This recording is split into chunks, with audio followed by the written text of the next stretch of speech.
ناظرین اکرام، لوگوں کو اس مسئلے کا پتہ ہی نہیں ہے، وہ عید کی خوشی میں اپنا وقت سارا ضائع کرتے تھے۔ آئیے ہمارے ساتھ رہیے، قاری صاحب کا ہم بیان سنتے ہیں، وہ کیا کہتے ہیں اس کے بارے میں، ہمارے ساتھ رہیے۔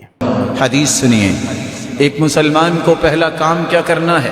چاند نظر آئے، اللہم اہلہ علینا بالامن والایمان والسلامت والاسلام ربی وربک اللہ۔ چاند کو دیکھ کے یہ دعا پڑھیے، صرف شور مت مچائیے بلکہ یہ دعا پڑھیے، اللہ امن و امان کا چاند بنا دے، اللہ آنے والا مہینہ سلامتی والا بنا دے، اللہ ایسے کاموں کی توفیق دے جس سے تو راضی ہو جائے۔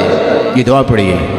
اور آپ صلی اللہ علیہ وسلم نے فرمایا، جو عشاء کی نماز با جماعت پڑھتا ہے آدھی رات کے قیام کو اسے ثواب مل جاتا ہے، اور جو عشاء کی نماز اور فجر کی نماز کو با جماعت پڑھتا ہے اللہ ذوالجلال رات کا قیام اس کے لیے لکھ دیتے ہیں۔ صبح کی نماز با جماعت پڑھیے، اپنے اذکار کو مکمل کیجیے، اور رسول اللہ صلی اللہ علیہ وآلہ وسلم کی سنت یہ ہے، عید الفطر اور عید الاضحیٰ میں روزہ نہیں۔ کچھ لوگ اس دن بھی روزہ رکھتے ہیں، غلط کرتے ہیں، حرام ہے۔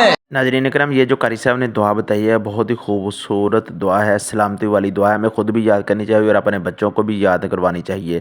قاری صاحب کے بیانات بہت اچھے ہوتے ہیں۔ مزید قاری صاحب کی ویڈیو دیکھنے کے لیے ہمارے اس چینل کو سبسکرائب کر دیجیے اور ویڈیو کو زیادہ سے زیادہ لائک کیا کریں تاکہ ہمارا پیغام دوسروں تک زیادہ سے زیادہ پہنچ سکے۔ السلام علیکم ورحمۃ اللہ وبرکاتہ۔